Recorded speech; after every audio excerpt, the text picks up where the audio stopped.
Okay. Welcome, everyone, to this week's goRIA Livestream, fueled by investment news. I'm Chuck Vela, and we have with us today a real special guest, Diana Cabrices. And, Diana, you know what? Is your camera on? Let's see here. We might be having some technical difficulties. Bear with us for just a moment.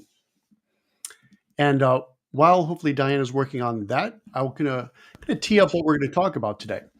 So this is going to be kind of the first in a bit of a new type of series. There she is. Yes. Hello.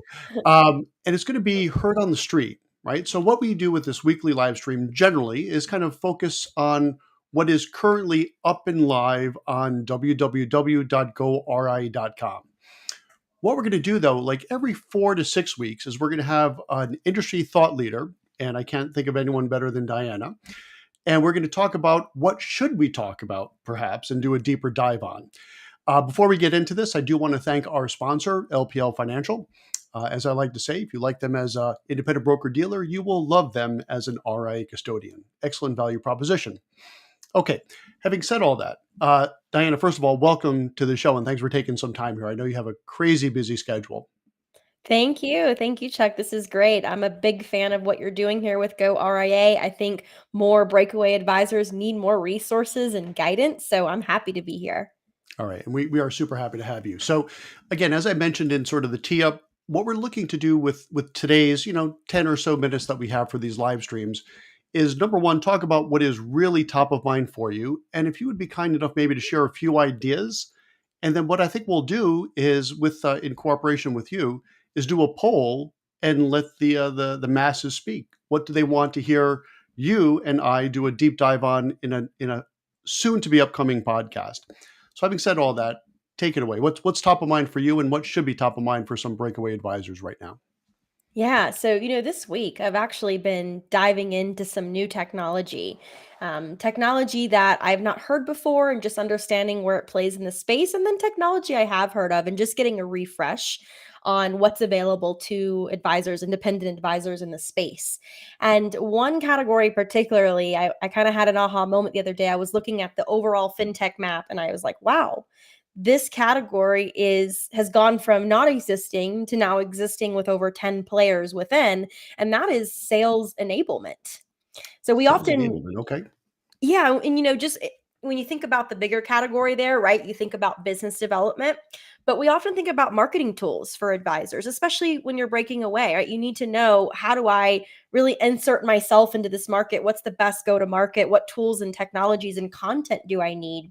But we often then forget about, all right, well, when you get the lead in the door, what is the best way to really engage this person, build trust with them, accelerate that trust process, and then close them as a client? And that is where this amazing category of sales enablement has been born. And again, it's gone from not existing a couple years ago on the map to now having over 10 players in the space. So Chuck, I'd love to share a little bit about what I have learned and some of those aha moments that I think, if you're a breakaway advisor, if you're an advisor in general, thinking about the way that you approach the discovery process with your clients. So the way that you go from, discussion to now proposal to then hopefully acquiring that client. Love to share some things there.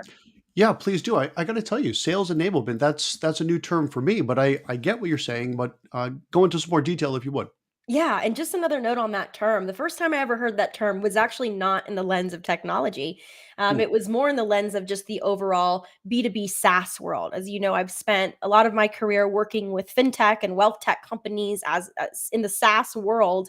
And you start to hear this term, and it was actually designed initially to help sellers who are selling technology be better sellers. So you have your salespeople, but then you have the tools and resources and training that other people give, these enablers to help you do a better job. What we're seeing in our industry now is those tools and resources and learning and engagement and education, that's all coming in the form of a technology, which I think is really, really cool.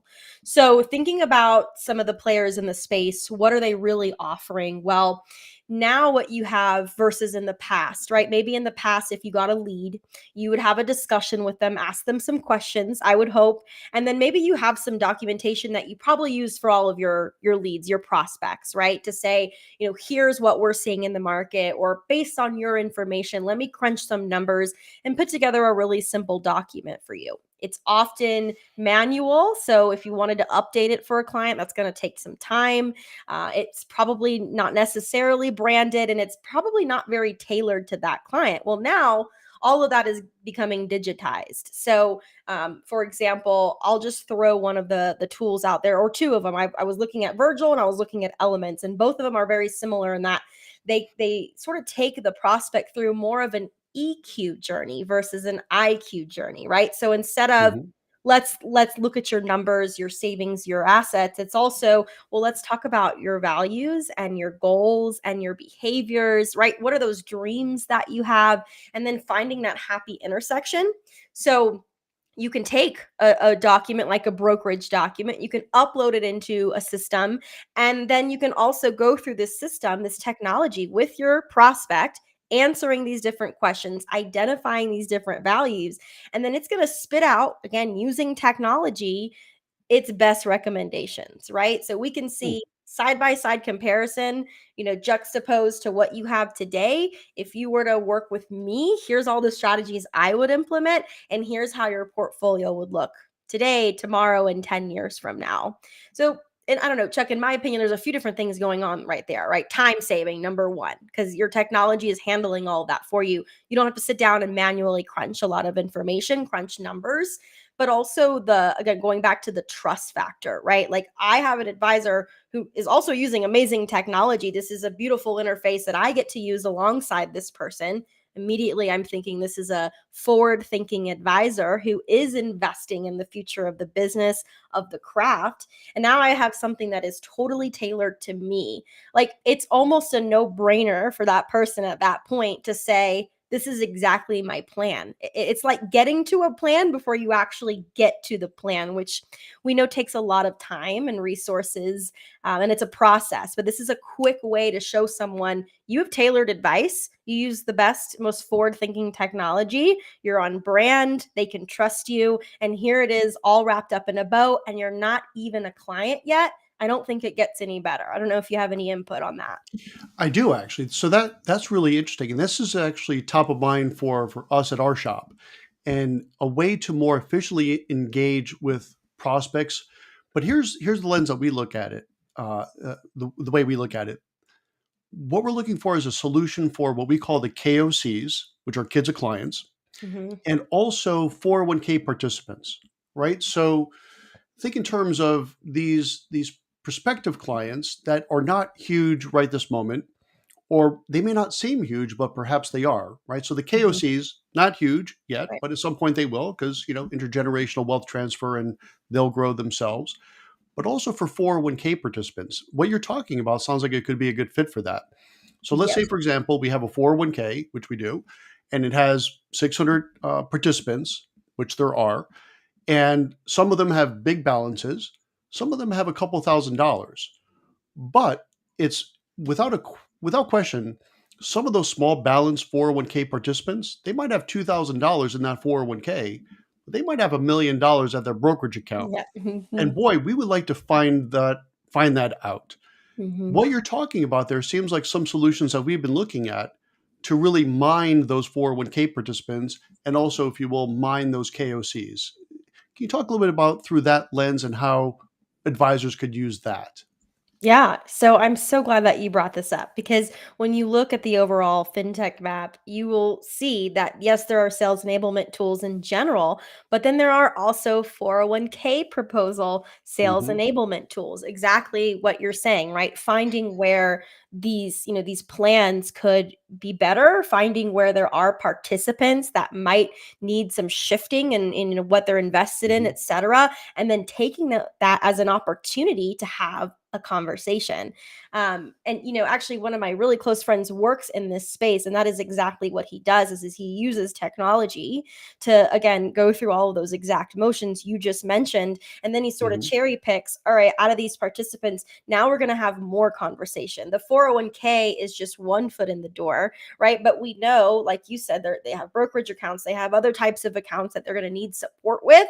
So it's a conversation starter in a way. No matter if you're starting on the 401k front or not, that's exactly what these tools allow you to do, is start that conversation, find maybe one area where needs improving, and then you can take that, build that trust with them upon that area, and then expand it to all the other areas of their overall plan. So Mhm. I'm glad that you brought that example up. Again, on the map, you'll see some 401k proposal technologies that support exactly that process.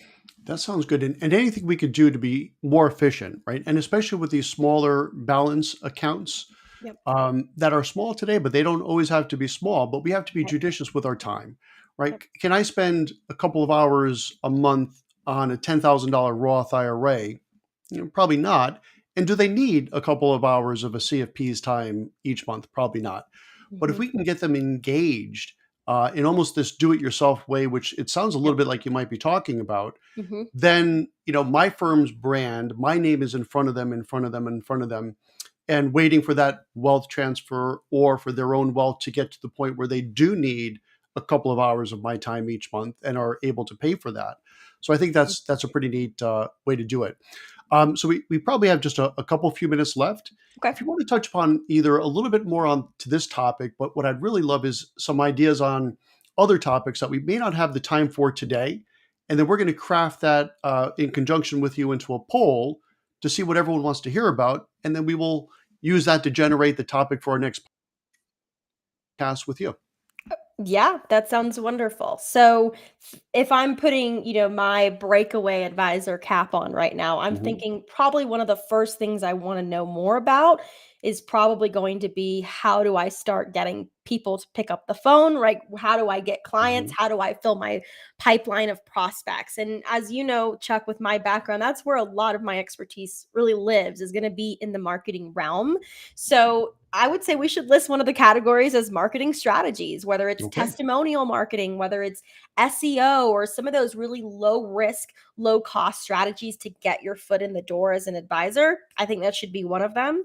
Mhm. Maybe also thinking a little bit forward into just technology overall. Maybe we're thinking more essential technology for the business. So, for example, as you start having conversations, you need a CRM to make sure you're tracking everything. What are some best practices around CRM? That's truly the hub of most independent advisors firms. It's going to be that CRM. So I'll throw that out there as Mhm. another category.